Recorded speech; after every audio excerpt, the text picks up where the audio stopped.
share, subscribe. You know, there's something we don't talk about enough in our safe, comfortable lives.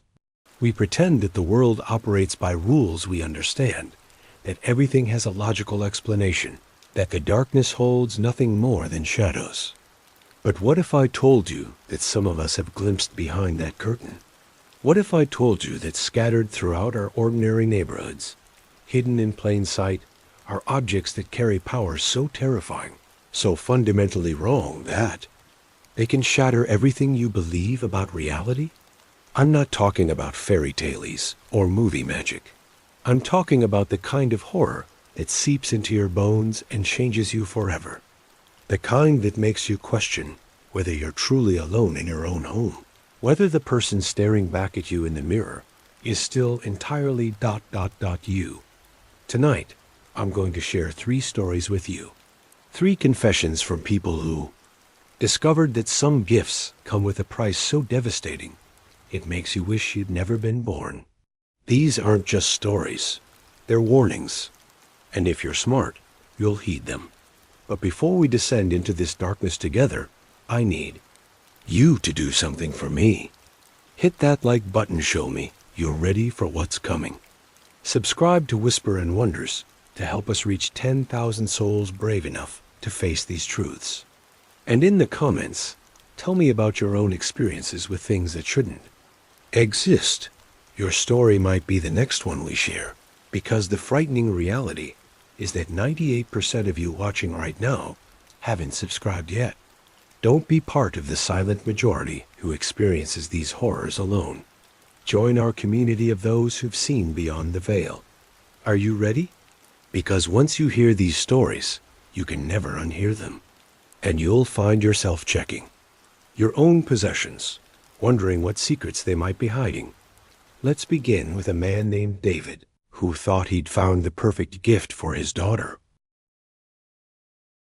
My name is Marcus, and I'm going to tell you about the Halloween that changed everything. The Halloween that taught me that some memories are too dangerous to keep, and some photographs capture more than just a moment in time. It was October 31st, 2023, and I was doing what I'd done every Halloween for the past 15 years since moving to Oakwood, drive handing out candy to trick-or-treaters and watching the neighborhood kids run wild in their costumes.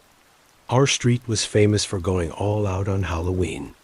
Every house competed to have the most elaborate decorations, the spookiest displays, the biggest candy haul for the kids. But this Halloween felt different from the moment the sun went down.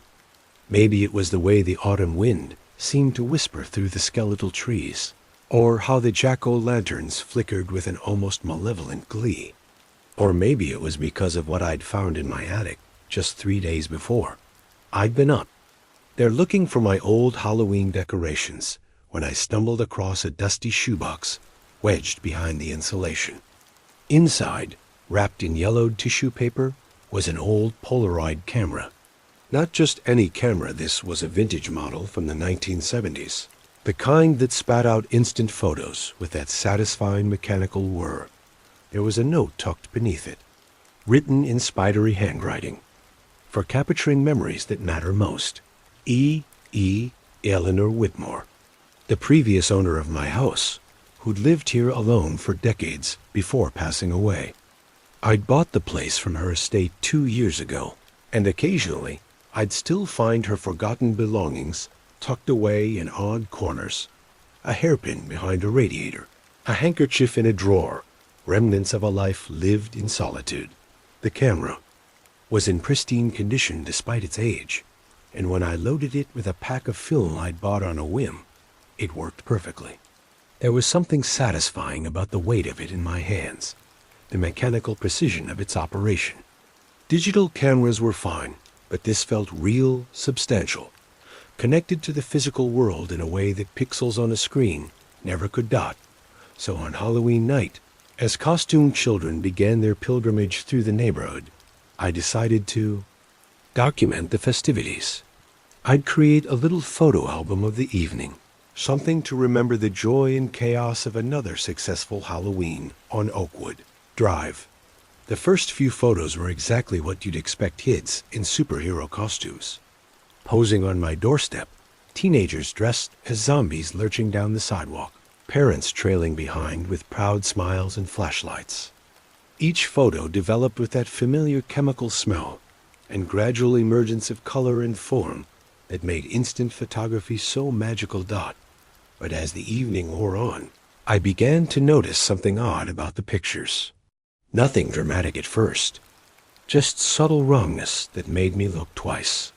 In a photo of 3 kids dressed as witches, there seemed to be a 4th shadow stretching across the ground, though I could only see 3 children. In another shot of a family walking past my house, the father appeared to be looking over his shoulder with an expression of terror, though I distinctly remembered him laughing when I took the picture. I told myself it was just tricks of light and shadow, the Halloween atmosphere making me see things that weren't there. But as I continued taking photos throughout the evening, the anomalies became more pronounced, more unsettling. Around 9 o'clock, as the smaller children were being called home and only the older kids remained prowling the streets, I photographed a group of teenagers dressed as classic movie monsters. When the photo developed, I nearly dropped the camera.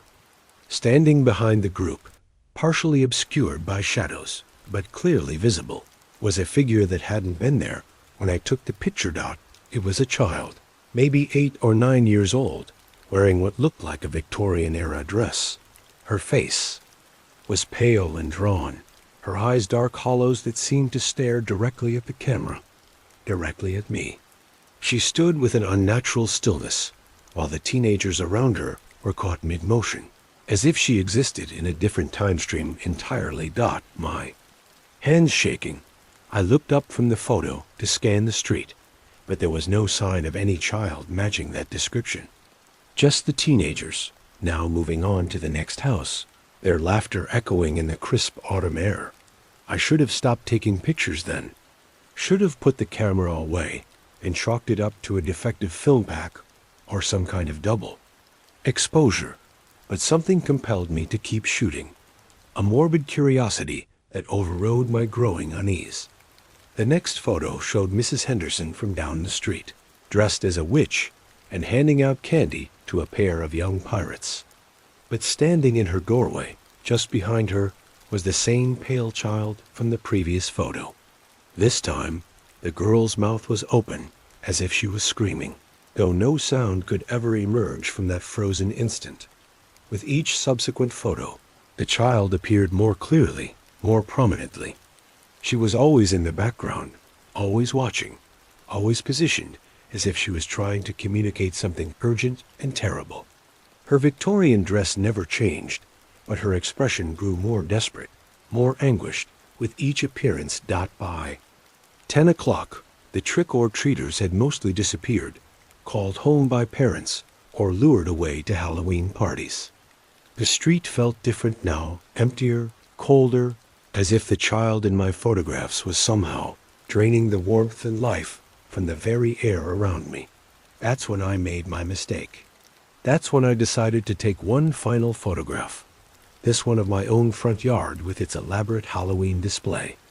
Jack-o'-lanterns grinned from every surface, fake spider webs draped across the bush, and a motion-activated skeleton that cackled when anyone approached the door.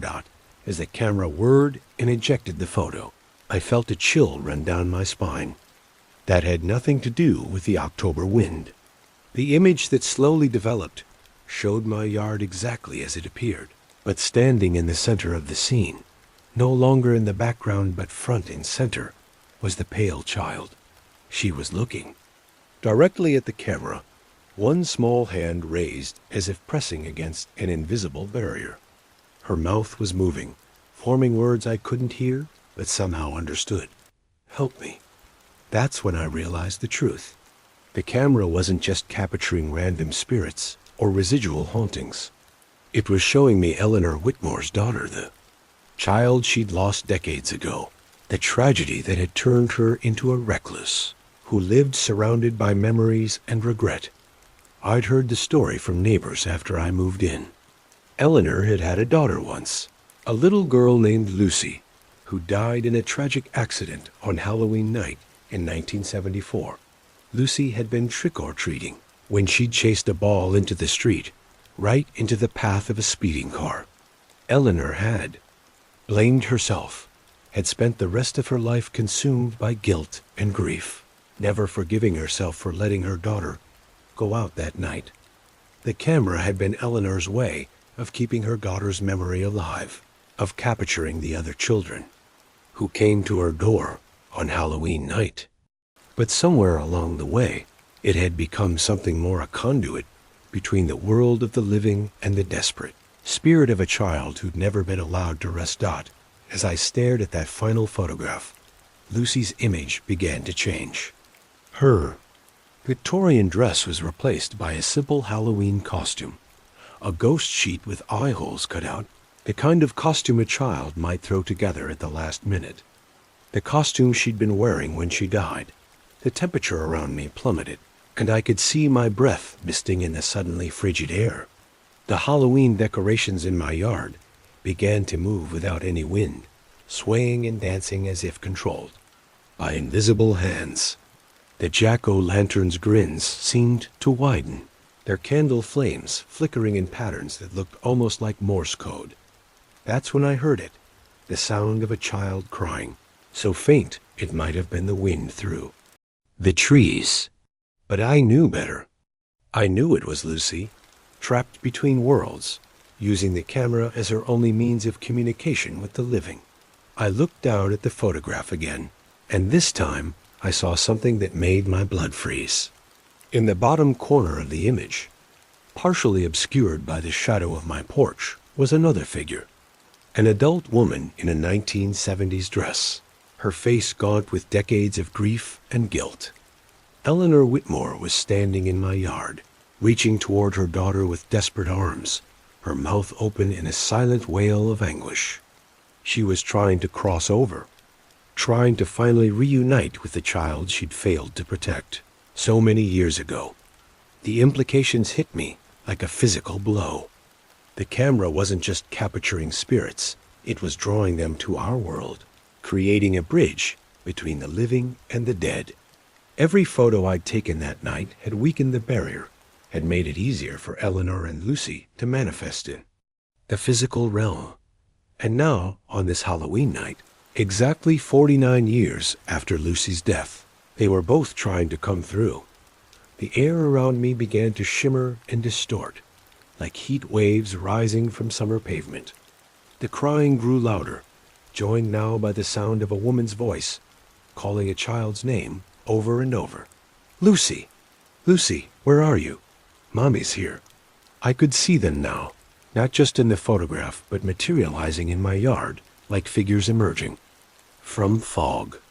Eleanor, looking exactly as she had in the old newspaper clippings about the accident, her face twisted with 4 decades of unresolved grief. And Lucy, still wearing her ghost costume, still 8 years old, still lost and confused, and calling for her mother. They were so close to each other, separated by mere feet, but they couldn't seem to see one another. Eleanor reached out frantically, while Lucy cowered behind my jack-o'-lantern display, both of them trapped in their own personal hells of guilt and fear. I understood then what I had to do, what Eleanor had hoped someone would do when she left that camera in the attic. The note hadn't been about capturing memories. It had been a plea for help, a desperate gambit to finally reunite mother and daughter after nearly 50 years of separation.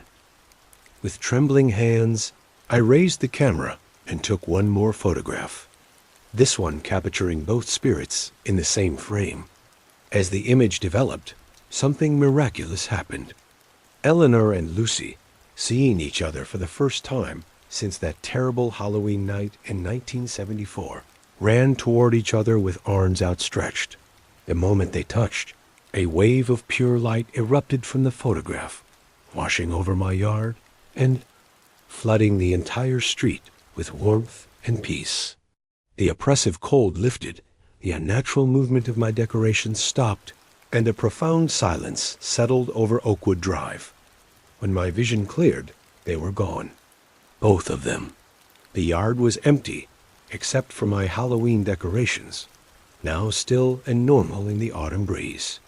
The photograph in my hands showed nothing but an empty yard, as if the spirits had never been there at all. But I knew the truth. I'd helped Eleanor and Lucy find each other at last, had given them the reunion they'd been seeking for 49 years. The camera had served its purpose, had finally allowed love to triumph over guilt and death. I kept the camera, but I've never used it again. How could I? Some tools are meant for a single purpose, and this one had fulfilled its destiny on that. Halloween night.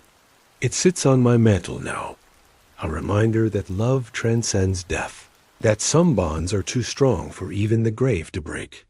But every Halloween since then, as I hand out candy to the neighborhood children, I think about Eleanor and Lucy.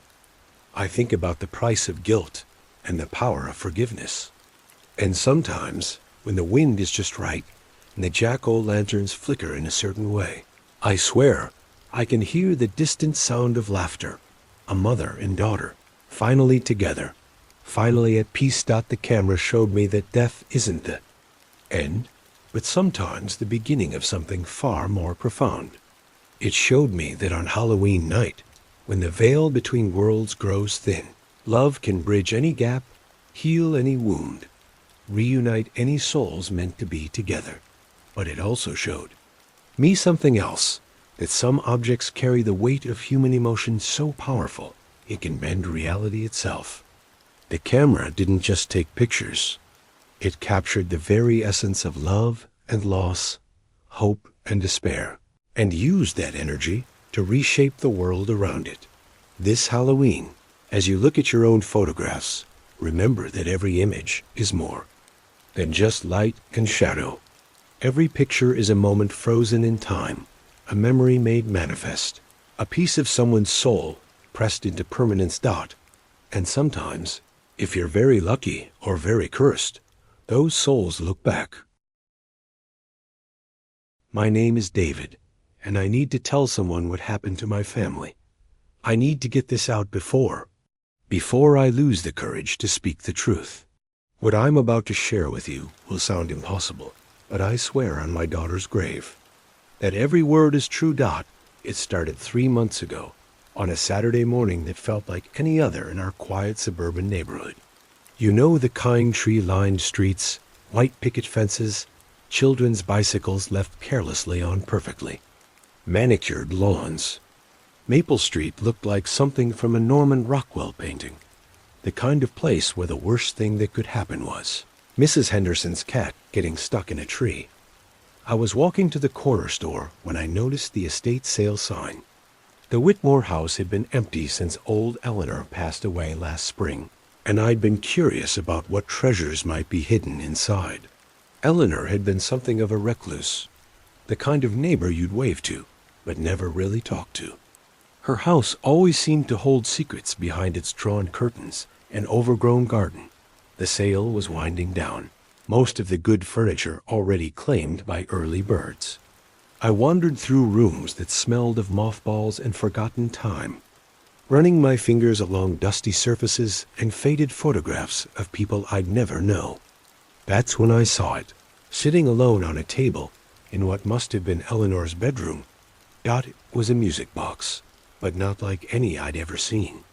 The craftsmanship was extraordinary, carved from what looked like black walnut, with intricate silver inlays that seemed to shift and dance in the dim light.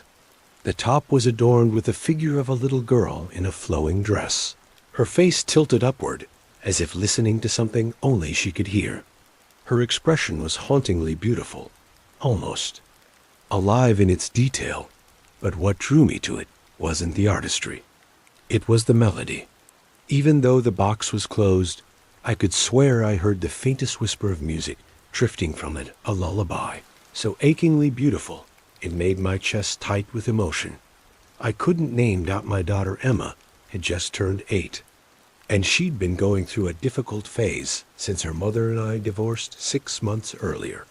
She barely spoke to me during our weekend visits, spending most of her time in her room, drawing pictures of families that looked nothing like ours anymore. I thought maybe this music box, this beautiful antique, might be the bridge back to her. Heart. The elderly woman running the sale quoted me $50, but something in her expression made me pause. Her eyes, roomy and pale, seemed to focus on something just behind my shoulder when she looked at me. "Are you sure you want that particular piece?" she asked, her voice carrying an odd tremor. Eleanor was specific about that one. Said it chose its owners, not the other way around. I should have listened to that warning. God, I should have walked away right then. But Emma's sad little face floated in my mind, and I handed over the money without another thought. The music box felt heavier than it looked as I carried it home. Not just physically heavy, but weighted with something I couldn't identify. It seemed to pulse with its own warmth against my chest, and that melody, so faint I might have imagined it, continued to whisper through my bones. Emma was spending the weekend with me, and when I presented the music box to her that evening, her reaction was immediate and startling. Her eyes, which had been dull and distant for months, suddenly blazed with a light I hadn't seen since before the divorce. "It's beautiful, Daddy," she whispered, cradling it like a precious baby. "Can I open it?" I nodded, and she lifted the lid. With reverent fingers, a melody that spilled out was even more beautiful than I'd imagined. A haunting lullaby that seemed to wrap around us like silk. The little figurine began to turn slowly, her painted eyes seeming to follow Emma's face. As she watched in rapt fascination, "She's dancing for me," Emma breathed. "Look, Daddy, she's dancing just for me." For the first time in months, my daughter smiled. Really smiled. It was like watching the sun break through storm clouds, and I felt tears prick at my eyes. Whatever I'd paid for that music box, it was worth it to see Emma happy again. That night, she insisted on keeping it beside her bed. I could hear the melody playing softly through the thin walls of my apartment. A gentle lullaby that seemed to go on far longer than any music box should. But Emma slept peacefully for the first time in months, and I found myself drifting off to its hypnotic rhythm as well. The changes started small. Emma began talking again during our weekend visits, chattering excitedly about school, her friends, her drawings. But all her conversations somehow circled back to the music box, to the dancing lady who was becoming her closest companion. "She tells me stories, Daddy," Emma said one evening as she wound the music box for what must have been the 20th time that day. "Stories about beautiful places where little girls never have to be sad." I laughed, charmed by her imagination. Children and their invisible friends, right? It was normal, healthy even. The divorce had been hard on her, and if a music box could provide comfort, then I was grateful for whatever magic it contained. But as the weeks passed, Emma's attachment to the music box became something more intense, more consuming. She carried it everywhere, refused to let it out of her sight. When I suggested she might want to leave it at home during our trip to the zoo, she had a complete meltdown, screaming and crying, until I relented and let her bring it along. "The dancing lady doesn't like to be alone," she explained, clutching the box to her chest. "She gets lonely without me." It was around the 4th week that I began to notice Emma was getting thinner. Not dramatically, but enough that her clothes seemed to hang loose on her small frame. When I mentioned it to my ex-wife Sarah during one of our tense phone conversations, she brushed off my concern. "She's fine, David. Kids go through growth spurts. Stop looking for problems where there aren't any." But I knew something was wrong. Emma's eyes had developed dark circles, and sometimes when she thought I wasn't looking, I'd catch her staring at nothing with an expression of such profound sadness it made my heart ache. Yet whenever the music box played, she'd perk up immediately. That's strange. Intense light returning to her gaze. It was during our 6th weekend together that I first heard her talking to someone in her room. Not the usual one-sided chatter of a child with an imaginary friend, but actual conversation pauses where she seemed to be listening to responses I couldn't hear. I pressed my ear to her door, telling myself I was just being a concerned father. I know you're lonely, Emma was saying. I'm lonely too. Mommy and Daddy don't live together anymore, and sometimes I think it's my fault. Silence. You were lonely for a long time? In the dark? More silence. Double quotes. Yes, I'll help you. I don't want you to be lonely anymore. The music box melody began to play, but it sounded different, somehow slower, more mournful. Almost like crying. I should have gone in then. Should have asked. Questions, set boundaries, maybe even taken the damn thing away. But Emma seemed so much happier than she'd been in months, and I was terrified of destroying the fragile peace we'd found. The turning point came during our 8th weekend together, on a gray October afternoon when the trees outside my apartment were dropping their leaves like tears. Emma had been unusually quiet all day, sitting by the window with the music box in her lap, staring out at the dying light. Daddy, she said suddenly, her voice so soft I almost missed it. What happens when someone dies? The question hit me like a punch to the stomach. Why would you ask that, sweetheart? The dancing lady told me about dying. She said sometimes people get so sad and lonely that they can't stay anymore. She said that's what happened to her. My blood went cold. Emma, the dancing lady is just a toy. She can't talk to you. Emma turned to look at me, and for just a moment, her eyes seemed to belong to someone much older, someone who had seen things no child should ever see. She's not a toy, Daddy. She used to be a real little girl, just like me, but she was so sad and lonely that she went away, and now she's trapped in the box, and she's still lonely. I knelt beside her chair, my hands shaking. Emma, listen to me. That's just your imagination. The music box is just wood and metal. She wants me to come with her. Emma interrupted, her voice dreamy and distant. To the place where little girls don't have to be sad anymore. She says we can dance together forever, and I'll never have to worry about you and Mommy fighting again. Terror clawed at my throat. I reached for the music box, but Emma clutched it tighter. No, she screamed. You can't take her away. She needs me. She's been alone for so long. I managed to pry the music box from her desperate fingers, and the moment it left her hands, Emma collapsed. Not dramatically, not violently, but like a marionette whose strings had been cut. Her eyes rolled back, showing only whites, and she began to convulse. I called 911, my hands shaking so badly I could barely dial.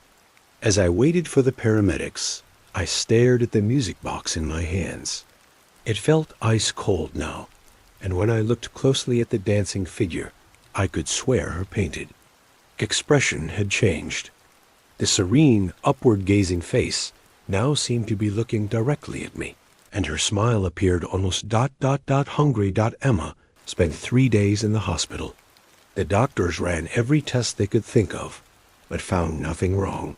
No seizure disorder, and no neurological abnormalities. Nothing that could explain her collapse. But she wouldn't wake up. She lay in that sterile white bed like Sleeping Beauty, her breathing shallow and regular, her face peaceful but empty. On the second night, I sat beside her bed, holding her small hand and begging her to come back to me. That's when I heard the faint melody of the music box, even though I'd left it locked in my car in the parking garage. The sound was coming from Emma Dot. She was humming the lullaby in her sleep, her lips barely moving, the haunting melodies spilling from her like a prayer. And as she hummed, she seemed to grow paler, more translucent, as if she was slowly fading away. I ran to the parking garage and retrieved the music box, my heart hammering against my ribs. When I opened it, the melody that poured out was no longer beautiful. It was desperate, hungry, calling. The dancing figure spun frantically, her movements jerky and wrong, like a spider in its web dot. I knew what I had to do. I took the music box to the hospital's chapel, that quiet sanctuary where people go to bargain with forces beyond their understanding. I knelt before the simple altar and opened the lid one last time. "Please," I whispered to whatever presence lived inside that carved wooden prison, "please give me back my daughter. Take me instead." The melody stopped abruptly, and in the sudden silence, I heard something that nearly shattered my sanity. Sound of a child crying. Not Emma, but another little girl, one who had been trapped and alone for longer than I could imagine. The dancing figure turned to face me, and I saw that her painted eyes were wet with tears. She doesn't want to hurt. Emma, I realized with horrible clarity. She's just lonely. She's been lonely for so long. I don't know how long I knelt there, staring into those painted eyes, understanding finally flooding through me. Eleanor Whitmore had owned this music box for decades. How many other little girls had it chosen? How many families had it destroyed? In its desperate need for companionship, when I returned to Emma's room, she was sitting up in bed, her eyes clear and bright. But something in her expression had changed. She looked older somehow, wiser and infinitely sadder. "Daddy?" she said, and her voice carried an echo I'd never heard before. I had the strangest dream. I took her home that day, and to everyone else, it seemed like a miracle recovery. Emma appeared to be her normal self, eating, playing, laughing at my terrible dad jokes. But I knew the truth. Sometimes, when she thought I wasn't watching, I'd catch her staring at nothing with an expression of profound loss. And late at night, I could hear her humming that lullaby, so softly it might have been the wind through the windows. The music box sits in my closet now, wrapped in layers of cloth and locked in a metal case. I can't bring myself to destroy it, not when I know there's still a lonely little girl trapped inside, crying in the darkness. And I can't give it away, because I know what it would do to another family. Emma visits me every other weekend, just like before. We have fun together. We laugh. We make memories. But sometimes, in quiet moments, she'll look at me with eyes that seem to hold the weight of eternity. "She's still there, Daddy," she told me last weekend, her voice barely above a whisper. "In the box, still lonely, still crying." "I know," I said, because what else could I say? She shared her sadness with me, so I wouldn't have to carry mine alone. But now we both carry it together. I pulled Emma close, breathing in the scent of her hair, holding tight to what remained of my little girl. Because I know now that when you look into the darkness, sometimes it looks back. And sometimes, in its desperate loneliness, it decides to keep a piece of you forever. The music box is still in my closet, still waiting, still calling to any child lonely enough to listen. And Emma, my beautiful, changed Emma still hums that lullaby in her sleep. Some gifts, I've learned, are curses in disguise. And some curses are just love that's gone terribly, horribly wrong. My name is Tommy, and I'm 12 years old. I know that might make you think this isn't a real story, that kids don't understand the difference between imagination and reality. But I'm telling you the truth, and after this Halloween, I understand. Things that most adults never will. I understand that mirrors don't just show reflections. Sometimes they show possibilities. And sometimes, those possibilities are hungry. It started when my mom decided we needed to move to Willow Creek after Dad died last spring. She said we needed a fresh start, but I knew the real reason. The house where I grew up held too many memories of him, and Mom couldn't handle walking past his empty chair every morning or seeing his coffee mug still sitting in the sink. Willow Creek was one of those small towns where everyone knows everyone, and Halloween is the biggest event of the year. Our new house was really old, built in 1895, according to the realtor who kept talking about historical charm and original features. What she didn't mention was how the floors creaked at night, how the walls seemed to whisper when the wind blew, or how every shadow felt like it was watching you. But the strangest thing about the house was the mirror in my bedroom. It was huge, taking up almost the entire wall opposite my bed, with an ornate silver frame that looked like it belonged in a museum. The glass was old, slightly warped in places, giving everything it reflected a dreamlike quality. When I asked Mom why the previous owners had left such an expensive-looking antique behind, she just shrugged. "Some things are too difficult to move," she said. "Besides, it's beautiful. Consider it a housewarming gift." I should have asked more questions. Should have wondered why someone would abandon something so obviously valuable. But I was 12, still grieving my dad, and trying to adjust to a new town where I knew nobody. The mirror was the least of my worries. The problem started about 3 weeks before Halloween.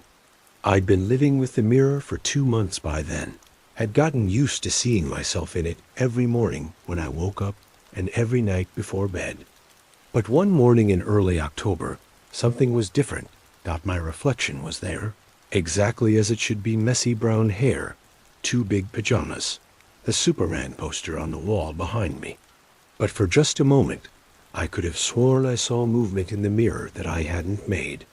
A slight turning of the head, a shift in posture, as if my reflection was acting independently of me. I blinked hard and looked again, but everything was normal.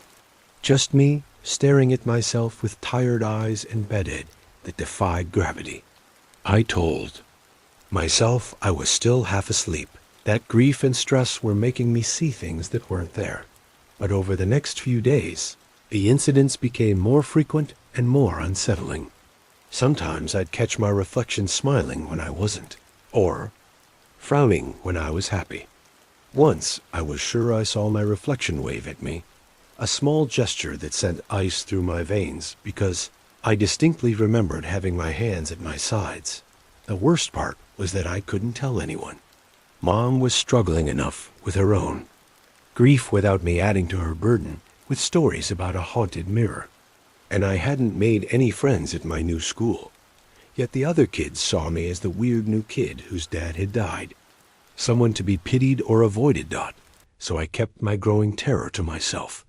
Tried to ignore the feeling that something was fundamentally wrong with that mirror. I started changing clothes in the bathroom, brushing my teeth downstairs, anything to avoid spending time in front of that silver glass. But I couldn't avoid it entirely. It was in my bedroom, taking up an entire wall, impossible to ignore. That's when I started having the dreams. They always started the same way. I'd be lying in bed, staring at the mirror in the dim light filtering through my curtains. Slowly, my reflection would begin to move on its own, sitting up in bed while I remained lying down. The other me would swing his legs over the side of the bed and stand up, walking toward the mirror from the inside. As he approached the glass, I could see details that made my skin crawl. This other Tommy looked exactly like me, but wrong in subtle ways. His eyes were darker, hungrier. His smile was too wide, too knowing. And when he pressed his hands against the inside of the mirror, I could feel a cold pressure against my chest, as if he was trying to push through into my world. The dreams always ended the same way too, with the other Tommy pressing his face against the glass and whispering words I couldn't quite hear, but somehow understood. He was trapped, he was lonely, and he wanted to switch places with me. I'd wake up gasping, my heart pounding, only to see the mirror reflecting my room normally. But the feeling of being watched never left me, and I began to notice that my reflection always seemed to lag just a split second behind my movements, as if it was copying me rather than actually being me. As Halloween approached, the incidents escalated. I'd be doing homework at my desk and catch movement in the mirror from the corner of my eye, my reflection, writing different words than I was, or turning to look at something that wasn't there. Sometimes I'd see my reflection's mouth moving, as if he was speaking, though I could never hear what he was saying. The breaking point came on October 30th, the night before Halloween. I was lying in bed, trying to fall asleep while avoiding looking at the mirror, when I heard something that made my blood freeze. Knocking. Soft, rhythmic knocking that seemed to be coming from inside the mirror itself. I sat up slowly, my heart hammering against my ribs, and looked at the mirror. My reflection was there, but he was awake while I should have been showing him lying down. The other Tommy was standing at the glass, knocking on it from the inside with desperate, silent blows. As I watched in horror, he began to mouth words, his lips moving in exaggerated motions so I could understand. "Let me out, please. I'm so lonely. I just want to be real." That's when I understood the true horror of my situation. This wasn't just a haunted mirror showing me random supernatural phenomena. This was a prison, and the thing trapped inside was becoming more real, more powerful with each passing day. Soon, he wouldn't need my permission to escape.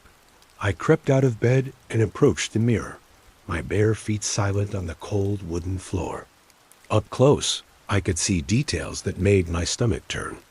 The other Tommy's skin was pale, almost translucent, and his eyes held a desperate madness that no 12-year-old should ever possess.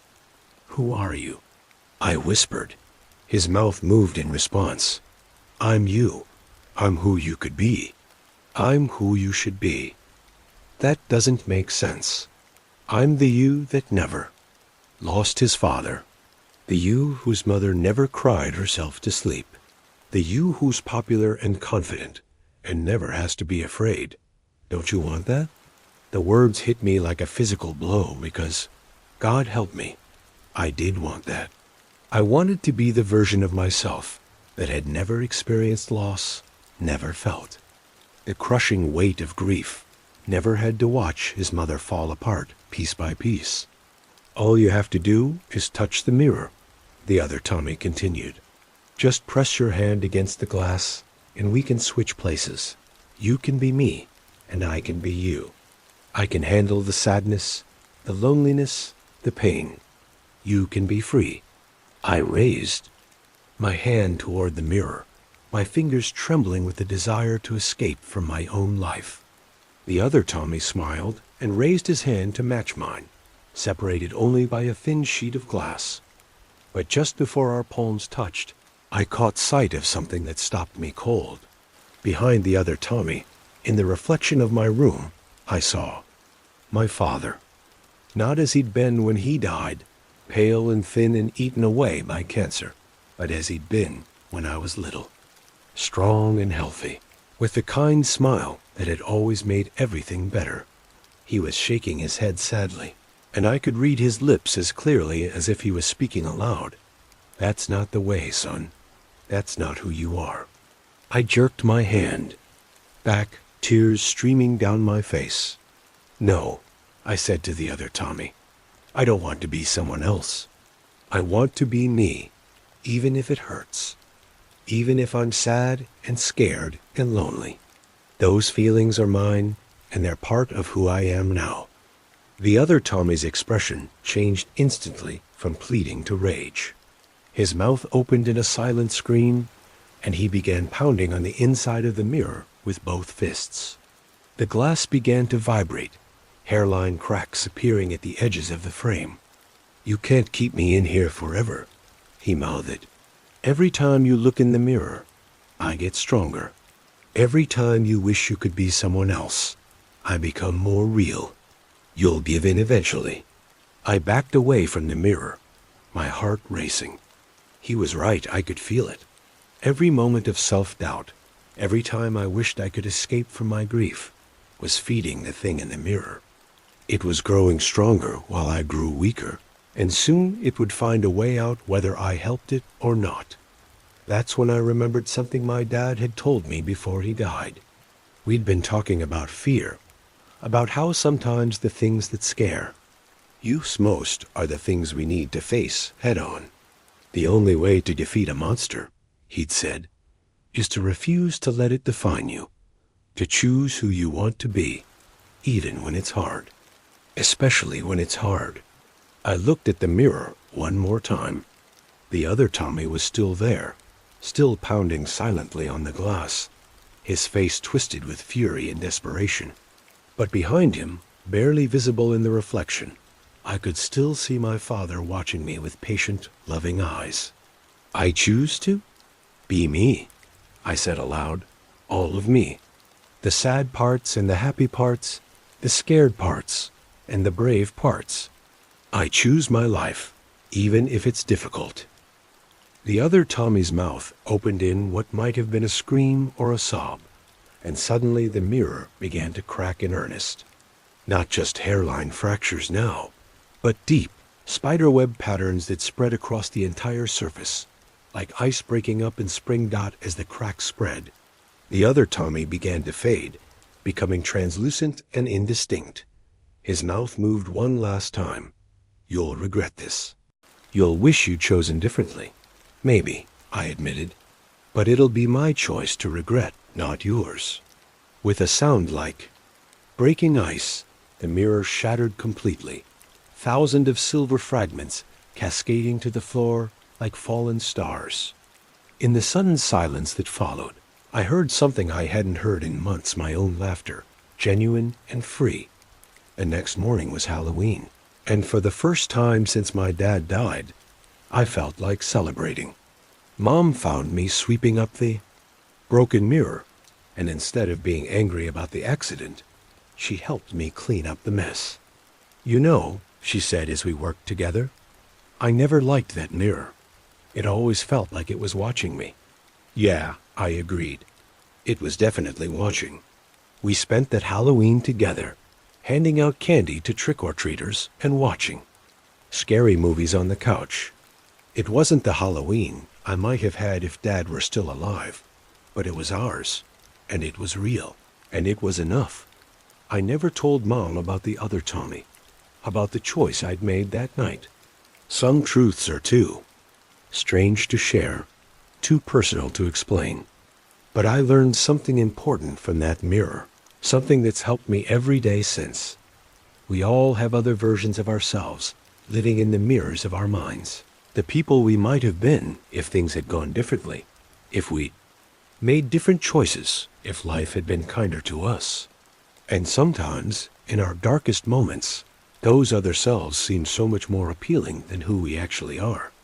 But here's what I learned on that Halloween night. Those other versions of ourselves aren't salvation, they're prison. They offer escape from pain, but only by abandoning everything that makes us who we are. The mirror showed me a Tommy who'd never lost his father, but it also showed me a Tommy who'd never learned to be strong, never discovered his own resilience, never understood that love and loss are two sides of the same coin. The broken mirror was replaced with a simple one from the hardware store, and I've never had problems with my reflection since. But every Halloween, when the veil between worlds grows thin and possibilities seem more real than usual, I remember the other Tommy. I remember the choice I made, and I'm grateful for it, because being yourself really, truly yourself, with all your scars and fears and imperfections, is the bravest thing you can do. It's the only way to honor the people we've lost, the only way to build a life worth living. This Halloween, when you look in the mirror, remember that the person staring back at you is the only version of yourself that matters. Don't let the mirror people convince you otherwise. Don't let them steal your reflection, your identity, your life. Be yourself. Choose yourself, even when it hurts, especially when it hurts, because that's what makes us human. That's what makes us real. If you've made it this far, you've journeyed with me through 3 tailies of objects that promised everything and delivered nightmare. David's music box, Marcus's camera, and Tommy's mirror, all of them offering escape from pain, but at a price too terrible to pay. These stories aren't just fiction. They're warnings about the choices we make when we're at our most vulnerable. about the seductive power of objects that promise to heal our deepest wounds. They're reminders that some gifts are too dangerous to accept, no matter how desperately we want what they're offering. As you go about your life, especially during this season, when the supernatural feels closest to our everyday reality, remember these tailies. When you find yourself drawn to objects that seem too perfect, too powerful, too good to be true, stop and ask yourself what price you might be paying. Ask yourself if the escape they're offering is worth the cost of your soul. And if you've had your own encounters with objects that shouldn't exist, with mirrors that show too much, or cameras that capture more than they should, share your story in the comments below. Your experience might be the next tale we share here at Whisper and Wonders, because the truth is, we're all connected by the strange and inexplicable moments that shape our lives. Don't forget to hit that like button if these stories reached into your chest and squeezed your heart the way they squeezed mine. Subscribe to join our growing community of truth seekers and story sharers. We're so close to 10,000 subscribers, and I need you to be part of that milestone. Most importantly, remember that you're not alone in this world of shadows and whispers. We're all walking through the darkness together, sharing our fears and our courage, our losses and our victories. Until next time, keep your eyes open and your heart guarded. The world is full of wonders, but not all of them are meant for us. Is Whisper and Wonders signing off. Sweet dreams, if you can manage them. Thanks for watching.